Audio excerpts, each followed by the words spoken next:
बनना, देखना है जोर कितना। बहुत बहुत शुक्रिया।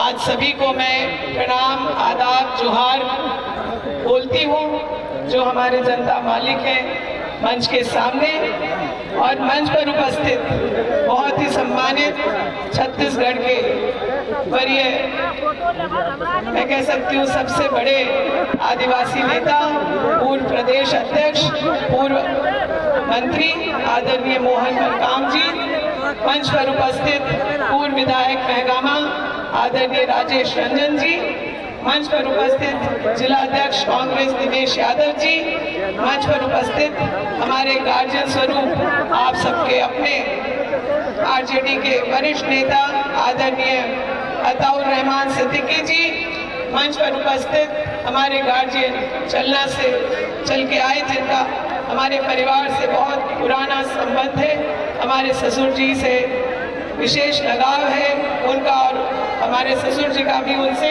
आदरणीय मंजूर भाई। मंच पर हम लोगों के महगामा के मशहूर शायर कलीमुल्ला भाई, मंच पर उपस्थित जिला परिषद लगमा आरा जी, मंच पर उपस्थित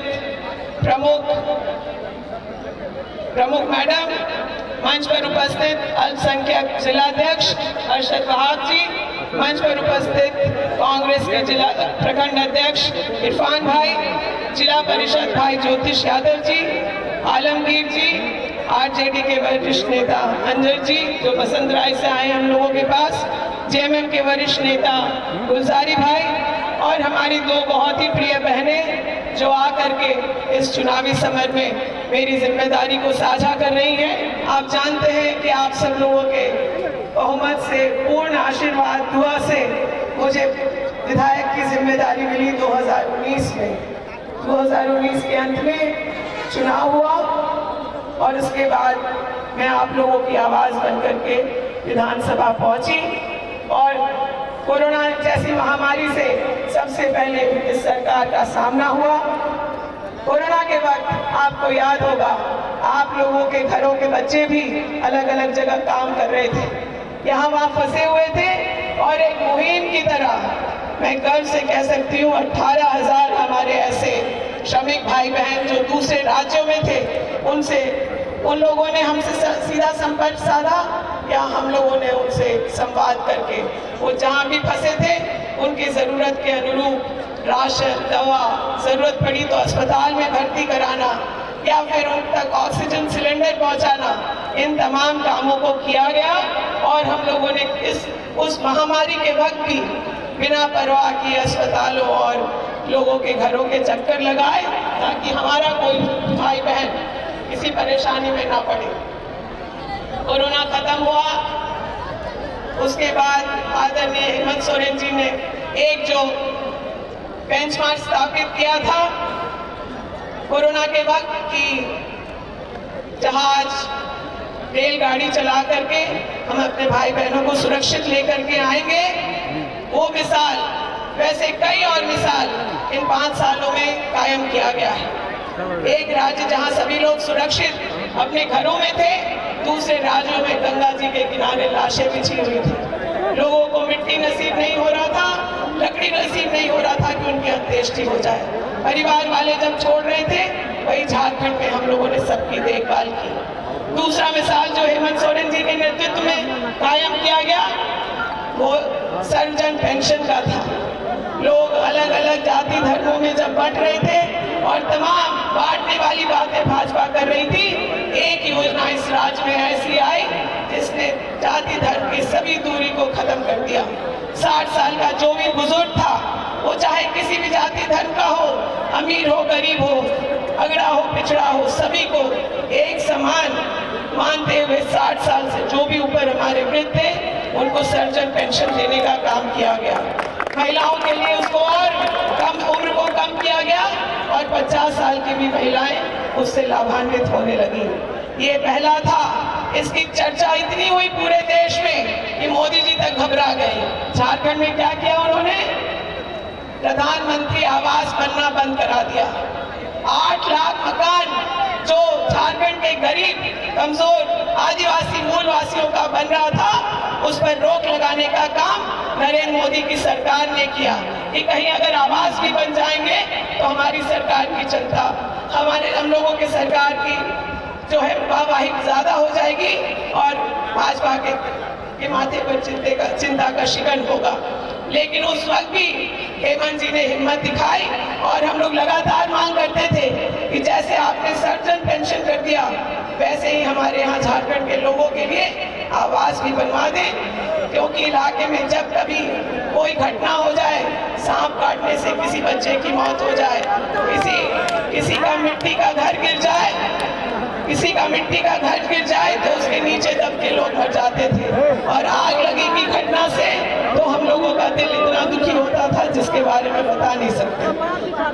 पूरा घर जल जाता था और हम लोग कुछ सहायता जो जरूरी है वो भी नहीं कर पा रहे थे। सर्जन पेंशन के बाद अब वो आवास जैसी योजना आई जिसमें 3 कमरे का मकान, रसोई घर और शौचालय के साथ महिलाओं को विशेष ध्यान में रख करके बनाने की योजना पारित हुई। प्रधानमंत्री आवास में 1,20,000 और अबू आवास में 2 लाख रुपए मिलना शुरू हुए। आज ये हालत है कि जब थक हार के लोकसभा के बाद इन्होंने प्रधानमंत्री आवास बनवाना शुरू किया है तो अब झारखंड की जनता ने मना कर दिया है। 1,20,000 लेना है कि 2 लाख रुपए में अबू आवास बनाना है? आप लोगों की सहमति किसके साथ है? 1,20,000 की 2 लाख? ये हम लोगों की सरकार की दूसरी सफलतम योजना थी जिसकी चर्चा आज पूरे देश में हो रही है। चाहते तो मोदी जी बहुत कुछ सीख सकते थे झारखंड की सरकार से, हमारे माननीय मुख्यमंत्री से, लेकिन उन्होंने सीखने का नहीं बल्कि कैसे रोड़ा अटकाया जाए वो जानने का कोशिश किया। कभी ईडी, कभी सीबीआई, कभी पार्टियों को तोड़ने का, विधायकों को खरीदने का मुहिम चलाया गया और 3 साल तक सरकार को डिस्टर्ब करके रखा गया ताकि जो है सरकार ठीक से ना चले। यहाँ तक कि षड्यंत्र के तहत 5 महीने तक मुख्यमंत्री को, एक सिटिंग मुख्यमंत्री को उन्होंने गिरफ्तार करके जेल के सलाखों के पीछे रखा। मैं दाद देती हूँ हेमंत सोरेन जी का, जिन्होंने जेल जाना मंजूर किया बिना किसी गलती के, लेकिन भाजपा के सामने घुटने नहीं टेके। हिम्मत है उस व्यक्ति की और इस बात के लिए हम लोग मानते हैं और इस बात के लिए उनके साथ पूरी तत्परता से खड़े रहते हैं कि कोई तो ऐसा व्यक्ति है जिसने भाजपा के सामने घुटने नहीं टेके। उसके बाद हेमंत जी के आने के बाद वापस हम लोगों ने उनको मुख्यमंत्री बनाया। इस बीच में जिनको अभिभावक मान करके मुख्यमंत्री बना करके हेमंत सोरेन जी ने भेजा, चंपाई सोरेन जी को, उनकी मंशा तो तभी खराब हो गई थी जब उन्हें गोड्डा आना था। गोड्डा आकर 300 बेड अस्पताल के शिलान्यास और भूमि पूजन के कार्यक्रम में शामिल न होकर के उन्होंने मंजूर किया कि भाजपा के लोगों से दोस्ती करके वो जमशेदपुर में बैठे रहे। महगामा के लोगों को निराश किया, हालांकि अस्पताल तो तब भी बन रहा है बगैर उनके शिलान्यास और भूमि पूजन के, लेकिन उन्होंने पहले ही भाजपा से साठगांठ कर ली थी। अभी सुनते हैं कि अभी एक प्रत्याशी का कोई भाई है जिसका जो सारे कामकाज देखता है चंपाई सोरेन जी का, और वो यहाँ पर वोट कटवाने के लिए लोगों के बीच घूम रहा है। यही नहीं, जेल से निकलने के बाद 2 महत्वाकांक्षी योजनाएं जो हमारी थी, जिसको शायद हेमंत जी जेल ना जाते तो फरवरी के महीने में ही लागू हो जाता, वो 2 ऐसी योजनाएं आज सबसे ज्यादा जिसकी बात हो रही है वो है मैया सम्मान योजना के तहत महिलाओं को 1,000 रुपया हर महीने देने की बात सरकार ने की, और आप लोगों ने देखा नोटबंदी में महिलाओं को लाइन में लगा दिया मोदी जी ने, और महिलाओं के बचत के पैसे घरों से निकलवा दिए। और हेमंत सोरेन जी ने बिना लाइन लगाए महिलाओं को पंचायत भवन में फॉर्म भरा करके आज मैया सम्मान योजना का लाभ दिया। ये हम लोगों की सरकार की महागठबंधन की ताकत रही कि हम लोगों ने पदाधिकारियों से जैसे सरकार में काम होना चाहिए आम जनों के हितों में वैसा करवाने का काम किया। उससे भी सुपरहिट योजना कौन सी है? दूसरी योजना जिसकी बहुत चर्चा है, बताइए कौन सी है? बिजली बिल माफी की जो योजना है, आप लोगों का बिजली बिल माफ हुआ है क्या? किसका माफ नहीं हुआ है? दोनों हाथ उठा करके बताइए जिन लोगों का बिजली बिल माफ हुआ है। हर घर इस योजना से लाभान्वित हुआ और एक व्यक्ति उसके लिए लाइन लगा के ना प्रखंड में खड़ा हुआ, ना बिजली ऑफिस के कार्यालय। आप लोग को जाना पड़ा क्या बिजली ऑफिस के कार्यालय? और सरकार ने रातों रात, आपका सारा ब्यौरा सरकार के पास था, किसी का 10,000, किसी का 20,000 और किसी का तो 90,000 तक का बकाया माफ किया है इस सरकार ने। ये माफी सिर्फ बिजली बिल बकाया की नहीं, बल्कि परिवार के उस मुखिया के ऊपर से कर्ज हटाने का जो बोझ लेकर के वो अपने परिवार को चला रहा था कोरोना की मार के बाद, सुखाड़ के मार के बाद, और वो परेशान था कि आखिर ये बकाया कैसे हो। रात की नींद गायब थी कि कब बिजली आकर के कोई काट देगा।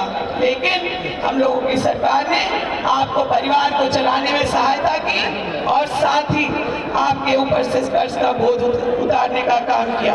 हम लोगों को 3 महीने के लिए मंत्रालय मिला। हम लोगों ने सोचा जब हेमंत सोरेन जी कुछ 0-0 कर सकते हैं तो हम लोगों को भी कुछ वैसा ही करना चाहिए। और हम लोगों के आदरणीय नेता तो कब से किसान न्याय की बात कर रहे थे।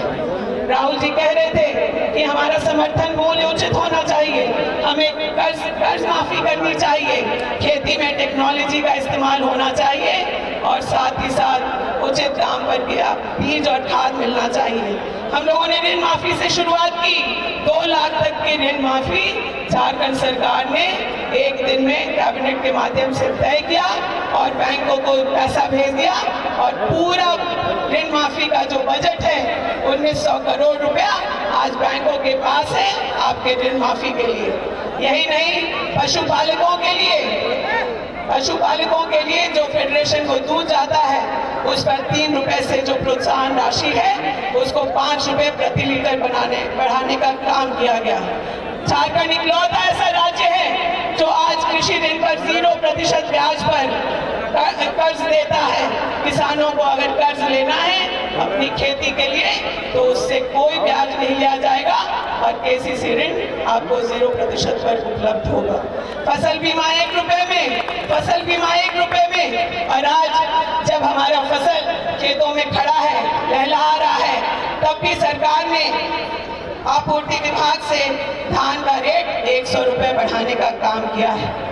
लेकिन सरकार की गारंटी है हम लोग सत्ता में आए, आप लोगों के आशीर्वाद से फिर से जब सरकार बनेगी तो धान का रेट 3200 होगा, ऐसे हमारे वरिष्ठ नेता यहाँ बता रहे हैं। यही नहीं, अब आने वाले समय में महंगामा में क्या होगा उसके बारे में भी चर्चा करना जरूरी है। आप लोगों को बताते हुए खुशी होती है हमको कि हम लोगों ने महंगामा को जिला में बनाने की प्रक्रिया जो है उसकी शुरुआत पिछले ही कार्यकाल में कर दी है और आने वाले समय में मैं वादा करती हूं कि महंगामा जरूर एक जिला बनेगा और हम लोगों को सारा मुख्यालय महंगामा में ही स्थापित होगा। आज डिग्री कॉलेज में पढ़ाई शुरू हो गई है। ठाकुरगंज में एक और नया डिग्री कॉलेज पारित हुआ है। हमारे बच्चे अब भागलपुर रांची नहीं दौड़ेंगे पढ़ने के लिए। आज आर्ट्स और कॉमर्स की पढ़ाई हो रही है। आने वाले समय में साइंस, लॉ, बीएड और अन्य वोकेशनल कोर्स जिसको पढ़ के बच्चे अलग अलग तरह की नौकरी पा सकते हैं, वैसी पढ़ाई यहाँ होगी। 300 बेड का अस्पताल बन रहा है तो इसका मतलब है कि हम लोगों को मेडिकल कॉलेज मिलने में भी कोई परेशानी नहीं होगी। हम लोगों ने उसकी प्रक्रिया को भी बढ़ा देने का काम किया है। इसके साथ ही स्मॉल और मीडियम स्केल इंडस्ट्रीज लाकर आज हमारे भाई बहन यहाँ से दूर जाते हैं छोटे छोटे कामों के लिए, जो कंस्ट्रक्शन से जुड़ा हुआ है, जो हैंडलूम टेक्सटाइल से जुड़ा हुआ है या जो कृषि पर आधारित इंडस्ट्रीज है उसके लिए बाहर जाते हैं। मैं आपसे वादा करती हूँ हमारे अपने महगामा में ही, हमारे अपने नए महगामा में आने वाले समय में फैक्ट्रियां खुलेंगी, छोटी बड़ी फैक्ट्रियां खुलेंगी और हम लोग बाहर जाना चाहते हैं कि नहीं जाना चाहते हैं, ये हमारे युवा खुद तय करेंगे कि वो महगामा में रह के काम करना चाहते हैं या वो अपने उन्नति के लिए कहीं और जाना चाहते हैं। इसके अलावा कई चीजों को हम लोगों ने किया। मदरसा को बंद करने का षड्यंत्र यहाँ के पूर्व विधायक ने किया था। मदरसा खुला है और सरकार के मैनिफेस्टो में आगे आने वाले दिनों में मदरसा बोर्ड भी गठित होगा, ताकि जिस तरह से सरकारी स्कूलों में पढ़ाई होती है, सभी सब्जेक्ट्स की पढ़ाई होती है, साइंस, इंग्लिश, कंप्यूटर, और जो सरकार के रूटीन के हिसाब से, शिक्षा विभाग के रूटीन के हिसाब से वहाँ पढ़ाई हो, अच्छे शिक्षक वहाँ पर हो, पढ़ाने वालों का चयन परीक्षा से हो, यह हम लोग मदरसा बोर्ड गठित करा करके करवाने का काम करेंगे। लंबी लिस्ट है, आपके छोटे बड़े सभी सुख दुख में मैं शामिल रही हूँ। रात को 12 बजे बिजली कट जाए, अस्पताल में कोई बहन प्रसव पीड़ा से परेशान हो, कोई किसी की गाड़ी की कोई तकलीफ हुई, छोटी बड़ी जो भी शिकायतें आपकी रही, आप लोगों ने मुझे सीधा फोन करके या मैसेज करके भी उसका समाधान कराया है। मैं आप लोगों के लिए हमेशा ऐसी ही रहूंगी। बहू बन के आई हूँ, लेकिन बेटी बन करके आप लोगों की सेवा करके करूंगी, मैं आप लोग से वादा करती हूँ। बहुत लंबी बातें हमने की है। इमरान भाई अब हम लोगों के बीच कभी किसी भी वक्त पहुंच सकते हैं। मैं आप लोगों से यही कह करके, यह वादा करके कि आप लोग मुझे फिर से 5 साल का मौका देंगे तो मैं दिन रात आपकी सेवा करूंगी। अब मैं दिन रात आप लोगों की सेवा करूंगी। इन्हीं शब्दों के साथ मैं अपने वक्तव्य को विराम देती हूँ। बहुत बहुत शुक्रिया।